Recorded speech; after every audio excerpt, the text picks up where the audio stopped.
nakumisi nzambe na balandi na biso ya ASEP TV officiel.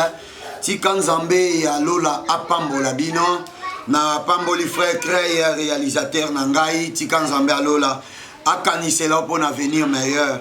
Bien-aimé dans le Seigneur, balinga mina kolo na kumisi nzambo ya zali kosangisa biso.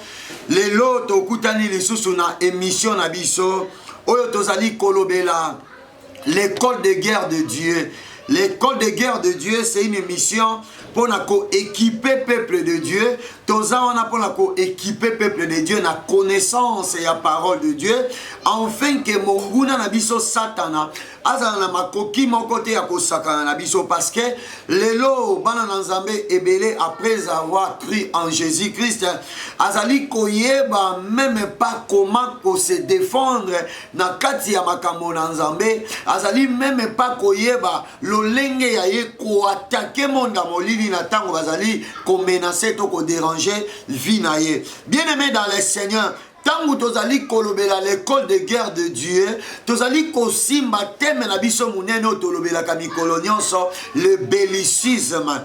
Le bellicisme tozali koloba ete ezali une doctrine qui prône la guerre. C'est-à-dire quoi, bien-aimé dans le Seigneur, omoni nene tozana kati ya makambo na nzambe ezana makambo mususu okoki ko dialoguer, ezana makambo mususu okoki ko louer nzambe, mais ezana ba makambo mususu eza makambo ya louange te, eza makambo ya prière oyo tozali ko benga ya combat, c'est-à-dire au telemi ozo déclarer avec l'autorité que Christ a mis en nous koloba par rapport ya likambo wana kote le melango.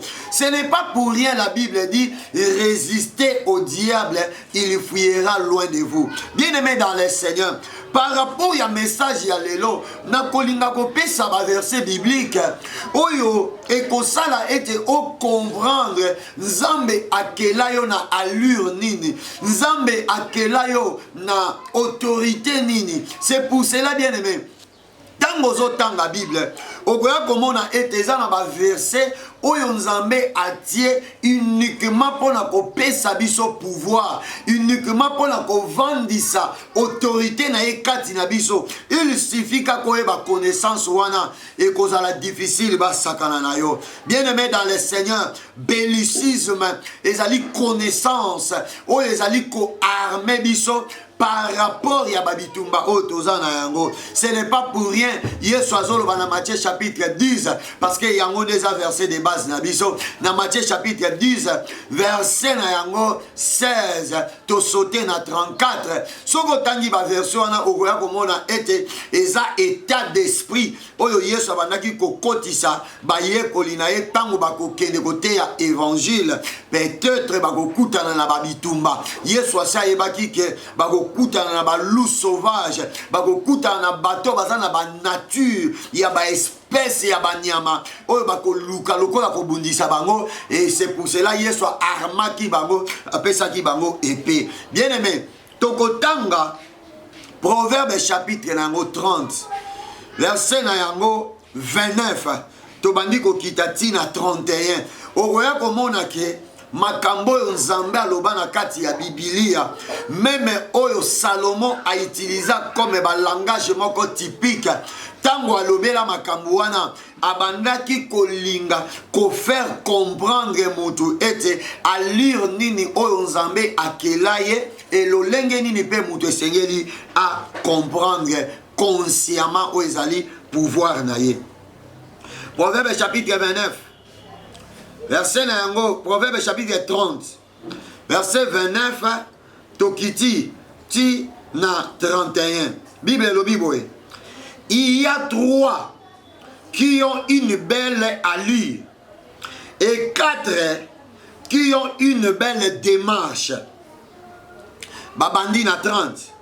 Les lions, l'héros des animaux, ne reculant devant qui que ce soit. Souligner place wana, les lions ne reculant, c'est-à-dire awa komi ne reculant, c'est-à-dire ezali na indicatif. Tango bazali ko utiliser ne reculant devant qui que ce soit, elingi kolobake Nzambe azali kolinga ko faire comprendre batu nature pe allure ya lion. Soko kitina se balobi nini, les chevaux tout équipés ou les boucs et les rois que personne ne résiste.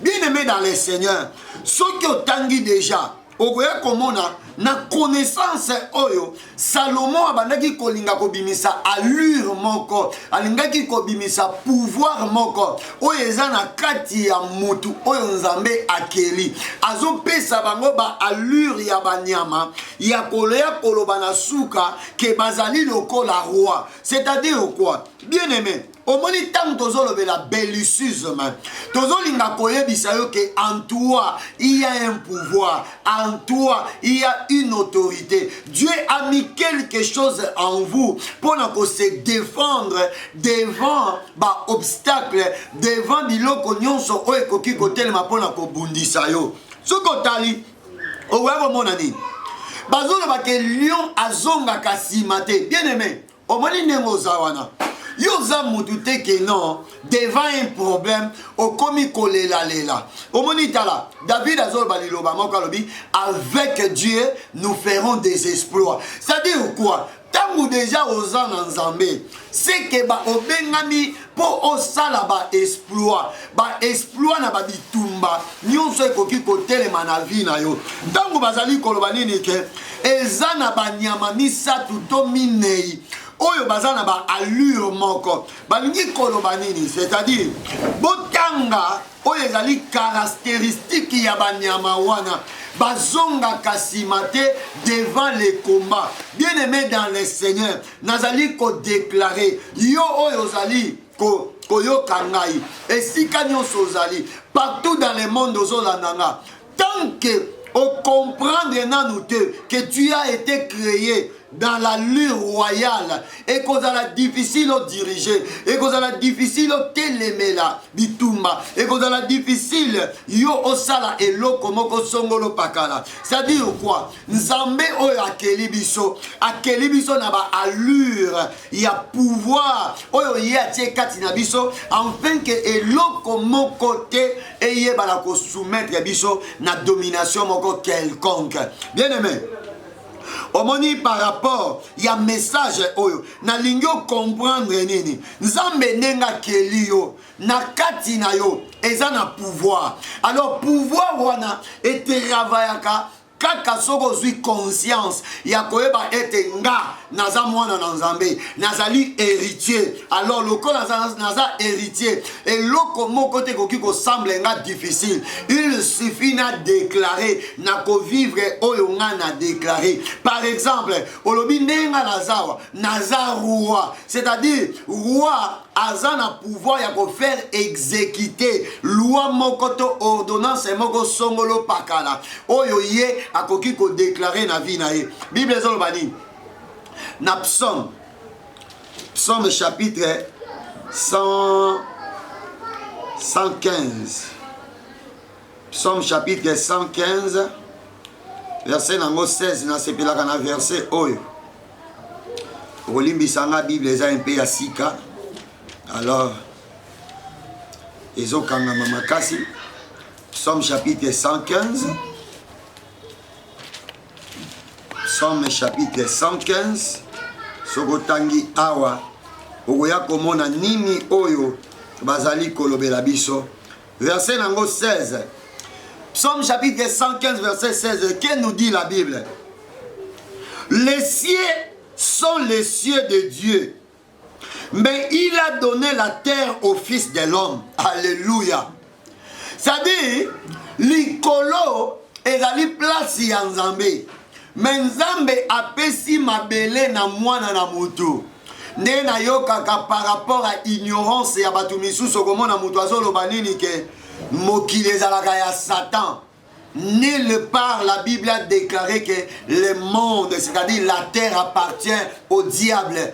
okomona sataniste azolobake mokilo ezalaka ya Satan. Nani azoyebisa mokilo ezalaka ya Satan? Olingi obotola yango na mukalamusi, olingi ozwa yango na mukalamusi. Mokilo eza ya Nzambe, mais Dieu a donné la terre au fils de l'homme. Ça veut dire quoi? Nzambe asali ke mutu ndenga zawana azwa mabele akonza comme un roi. Parce que dans le Proverbe chapitre 30, verset 29 à 31, Bible ezolo banini ke ezana banyamo bazana ba allure moko royale. C'est-à-dire quoi? Batangi lion, batangi bouc, baye kotanga na roi, babakisi na cheval. Bien aimé dans le Seigneur, ce qui otali nasi na lobela ki cheval.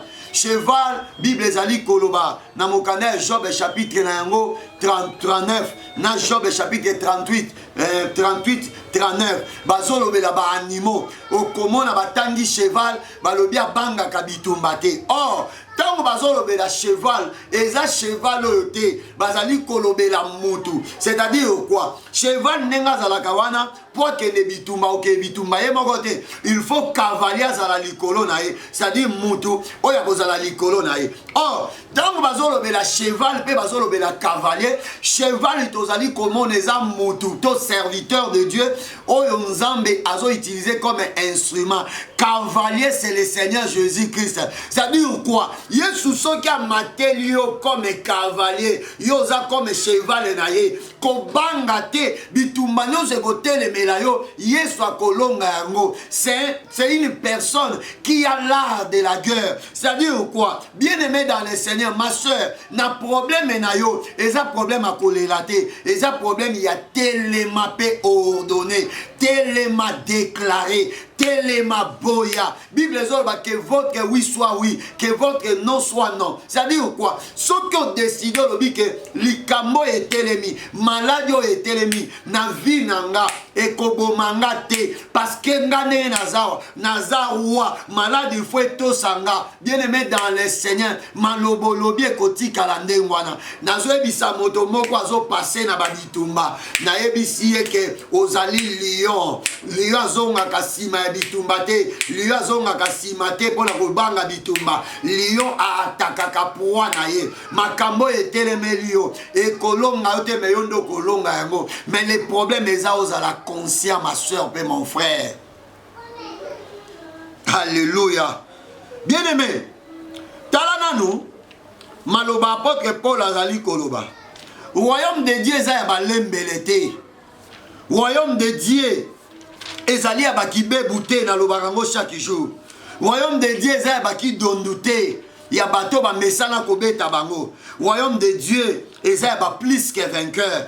Dieu qui t'a choisi a benga yote. Dieu a mis déjà un pouvoir en toi. Oh, Seigneur, yo Seigneur, lo yebake. Osa na pouvoir moko et Seigneur lui mettre en exercice pour la victoire et la destinée na yo. Yoka Bible zoloba na 1 Corinthiens chapitre 4. Tozoya yoka. Oya zoloba boyaza mosali nzambe. 1 Corinthiens chapitre 4. Verset 18. Je lis la parole de Dieu. Quelques-uns se sont enflés d'orgueil, comme si je ne devrais pas aller chez vous. Mais j'irai bientôt chez vous, si c'est là la volonté du Seigneur. Et je connaîtrai non les paroles, mais la puissance de ceux qui se sont enflés. Amen. Car le royaume de Dieu ne consiste pas en paroles, mais en puissance. Que voulez-vous? Que j'aille chez vous avec une verge ou avec amour et dans un esprit de douceur? Ils allaient choix. Alléluia. Bien-aimé, tozote ya bellicisme, c'est-à-dire la doctrine qui prône la guerre. Tout homme de Dieu, tout enfant de Dieu, et Seigneur, okuta na résistance, tala, bakosa yo te na ba littérature ya milai pe ya distraction ya koloba nini ke omoni kosambela te Yesu asi alongaki nyonso Yesu asi asambela kogene te Yesu asi agena mpona biso makambo ya doctrine ya bitumba ezalaka te. Jésus avait déjà vaincu le diable. Oui, Jésus a vaincu le diable. Oui, oui, Jésus s'est sacrifié pour nous. Oui, oui, Jésus a prié pour nous. Mais il y a la part de l'homme, bien aimé dans le Seigneur. Tant que Osana Moussouni, tant que Osana chair, la chair est faible, mais l'esprit est bien disposé. C'est-à-dire, tu dois combattre tant que Osana Katia Moussouni. Moutwa Kosayote. La chair est faible, tu dois prier pour que tu sois fort. La chair est faible, tu dois prier pour que tu dois jeûner plutôt, pour que tu sois fort. Tu dois combattre et résister aux esprits maléfiques. Moutwa Kosayote. Apôtre Paul, azali kolobela autorité oyo azalaki nango. Alobi nini? Eza na bato misusu bazotonda na lolendo. Comme si ke nga na koyate kotala bino, tongai na koyate ko visiter bino. Alobi boye. Kala mingi te na koya kotala bino azolobela peuple ya Corinthe esika tiaki église na ye ezalaki na ba faux serviteur oyo batelemelaki apôtre Paul batelemelaki ba disciple na ye na ba enseignement ya lokuta na ba enseignement ya immoralité sikoyo esengelaki apôtre Paul akenda kende ko buka bango c'est-à-dire akende ko contredit maloba oyo batiaki na kati ya église ya Corinthe. Alobi nini? Batu wana batondi na lolendo. Bien aimé dans le Seigneur, mosali ya nzambe nyonso mwana nzambe nyonso yeba ke okutana na opposition. Awa toza na lola te, toza na mabele oyo esengeli olia, esengeli omela, oyo esengeli otambola, esengeli opréparer venir à Christ. Tant que bien aimé dans le Seigneur, Yesoye nanu te kozwa biso. Tiens yango na mutu, le diable continuera à séduire les hommes, il continuera à attaquer les fidèles. C'est-à-dire quoi? Yo koki ko vanda tolo ba ke Yesu alonga inyoso. Ndenge batu bisu bazana ba connaissance moko, ozo sentir que connaissance oyo ezali corrompi ya koyeba ko kotisa église na sommeil, ko kotisa église na pongi ya koloba ete Yesu asi alongaki. Donc lokola Yesu alongaki, tokoki ko sambela te, tokoki ko résister na ba esprit démoniaque te, tokoki ko telemela molilité. Non, bien aimé, apôtre Paul yemoko azoloba awa. Awa eza déjà Nouveau Testament. Jésus est déjà mort. Jésus a tout fait. Déjà, il a sacrifié son sang pour les rachats des âmes. Mais apôtre Paul alobi batu wana bazotonda na lolendo comme singa na koyate. Alobi bientôt là, je vais venir là-bas si ce n'est la volonté de Dieu. C'est-à-dire soki nzamba pe singa nzela na koya wana. Alobi quand je viendrai, je connaîtrai non seulement les paroles de ces hommes, mais je vais chercher à connaître le pouvoir qui fait que tous ces hommes-là résistent contre vous. Alléluia. Alobi nini? Nakoyate kolandela maloba, mais nakoya kolandela puissance na bango. Baza na puissance nini? Oyezo tinda bango ba telemelanga. Baza na puissance nini? Oyezo tinda bango ba bundisanga. Ma soeur, mon frère, en toi, il y a une puissance que Jésus a mis. Telemelaka kamade au nom de Jésus et kotikayo. Telemelaka kakindoki au nom de Jésus et kokene musika. La Bible dit clairement, voici je vous ai donné l'autorité de marcher. C'est ça le bellicisme. Nous avons l'autorité, le pouvoir de marcher sur les diables, sur les démons, sur les esprits méchants. Bien aimé dans le Seigneur, si Kaliloba Oyo, Yesu Christ, a koti sango kati na ozwa connaissance ya bitumba. Bible lobini. Alobi nakoya koyeba non les paroles, mais je viendrai pour connaître la puissance. Nabandeli yango. Yoka makambo apôtre Paul alobi. 1 Corinthiens chapitre 4 verset 18. 1 Corinthiens chapitre 4 verset 18. Je lis la parole de Dieu. Quel quelques-uns se sont enflés d'orgueil, comme si je ne devrais pas aller chez vous. Mais j'irai bientôt chez vous si c'est la volonté du Seigneur. Je connaîtrai non les paroles, mais la puissance de ceux qui se sont enflés d'orgueil. C'est-à-dire quoi? Tant mon akoya, discours, mais je vais chercher à connaître la puissance. C'est-à-dire, l'olendo bango bazozwa, liboso ya évangile, l'olendo bango bazozwa, liboso ya kombo ya Yesu Christ. Puissance nino bazana yango. Bien-aimé dans le Seigneur, Satan za lisusu na puissance te. Oyo ye akoki ko telemisa batu pour na ba résister liboso na yo. Na lobi boye, ba démon bazana puissance te. Ya ko teleme la kombo ya Yesu Christ. En Jésus il y a tout. C'est pour cela na ko yebisa yo zala na allure ya lion. Oya zonga kasimate, oya kenda kaliboso, zala na allure ya cheval, oya kenda ka toujours liboso. Tango ba matelier na cavalier nazoye bisayo tika Yesu amatela yo tika Yesu atambola na yo lokola Yesu atamboli na yo okozonga simate elonge eza ya yo eloko nyonso babotolaki yo okoarrache yango na maboko ya banguna tika Yesu Kristo abotolela yo bomengo na yo au nom de Jésus-Christ. Apôtre Paul alobi nini ke le royaume de Dieu ne consiste pas en parole mais en puissance. Alléluia. Alors, béni, Bokonzianzambe, ezakaka malobate. Oh, mon indéniza. Quand je parle, ce n'est pas des paroles vaines. Je parle au travers de la puissance de Jésus-Christ. Ma soeur, mon frère, tellement. Eloko ezo tungiswe za makasi lokola Yesu te. Malade wana eza makasi lokola Yesu te. Pasi wana douleur wana eza makasi lokola Yesu te. Apôtre Paul alobi na kolukana e ba puissance na bango. Na lingi na yebisa yo boye. Lolendo ya malade wana, lolendo ya bondoki ya famille na bino, lolendo ya banganga famille na bino, eza lolendo parce que baza na pouvoir ya diable, parce que baza na puissance ya diable. Or, Bible ezali kolobani que les diables tremblent devant le nom de Jésus-Christ. C'est pour cela que nous avons déclaré na kombo Yesu Christ malade tika au nom de Jésus-Christ. Nous avons déclaré na kombo na Yesu Christ kindoki famille na bino ezala renversé au nom de Jésus-Christ. Nous avons déclaré toute opposition farouche o etelemi na vie na yo et quoi na kombo Yesu Christ. Bien-aimé dans le Seigneur, osant na pouvoir ya koloba au travers la parole que Dieu t'a donnée. Au lobby kaka Seigneur, na moment na nzela molimo mo santu, na latinguya pe na keko résister contre opposition ya famille nanga. O komona ndenge nini bakoko ya bango bako.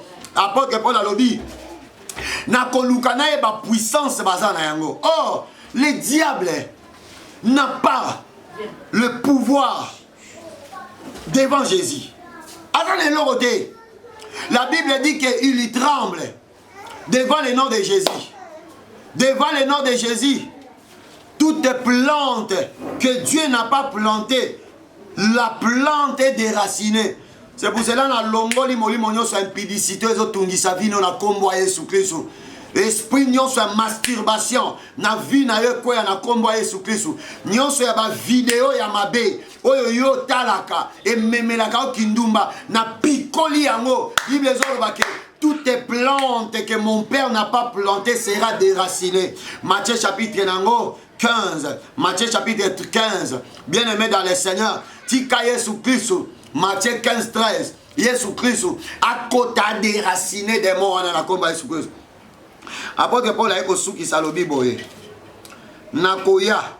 Alobi, que voulez-vous? Que j'aille chez vous avec une verge. C'est-à-dire, n'ayez pas une abino na fimbu. Ton anzete. Deuxièmement.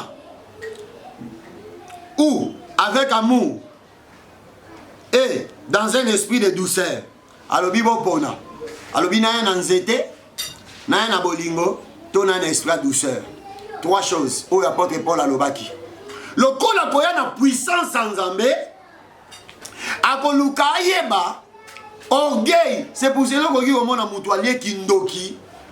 Nous komona komi ko meka basala en Zambé ba pasteur. Ma soeur, mon frère. Tala. Soki nanu na sena moi oyo Yesu Kristu ye moko tango aye na se ya mokili oyo na baye kolina ye balobi nini baye kopesa ye rapport balobi tokuti mutu moko azolanda yo te azolanda biso te na groupe oyo mais il prêche à ton nom. Yesu Kristu alobi botika ye muto aza pour biso aza contre biso te. C'est-à-dire quoi? Même les il y a encore des hommes de Dieu fidèles en Jésus-Christ. Faites attention na kindokolie ya kobana kolba basala nzambe bazate nani ebiso basala nzambe bazate soki basala nzambe bazate mais l'enlèvement de Jésus Salema parce que nenge zawana na kati ya mokili oyo la Bible nous parle que enlèvement ezozala tarder na Matthieu chapitre 24 enlèvement ezozala tarder parce que ba Eli nanu bazali bango nyonso te délivré pour nzambe aya ko récupérer mokili, c'est-à-dire Christ aya ko récupérer ba Eli na ye lokola nanu ba Eli ba keite, c'est-à-dire quoi? Le monde existe à cause des Eli. C'est-à-dire quoi? Ba Eli na se na moyo baza basala nzamba solo baza oyo Satan pa mona kabanga kageso ina mekiba oyo ngai vi na ngai esili connaissance na ngai kozala renversé soko tangi na psaume pour la osili sa psaume chapitre nango 23 verset nango 4 David alobi liloba moko alobi même si je marche dans la vallée de l'ombre de la mort je ne crains aucun mal car il est avec moi. Bien-aimé dans le Seigneur, nenge zawana, yeba ete ozana Yesu Kristo. Yeba ete lokolo ozana Yesu Kristo, mais loko moko te zana makokia pour résister liboso na yo. Tika Yesu azala a cavalier na yo, ozala punda ya Yesu Kristo. Ma sœur, mon frère, zala punda ya Yesu Kristo, Yesu azala cavalier na yo. Soka matelio kindo kia famille osale loko moko te. Nzambe alola apambola bino. Na pesi balandi nyonso ya Accept TV officiel. Mbote mingi nzamba pambola bino. Bo s'abonner, bo partager ba vidéo na biso pour na délicieuse mais na pamboli pe frère na biso crey. Nzambe alola pambola yo parce que yonde ozali ko sala ete biso to bima na bandako ya bana nzambe nzamba pambola bino na kombo na Yesu Kristo. Numéro na ngeza na bande de l'écran nzamba pambola bino. Amen.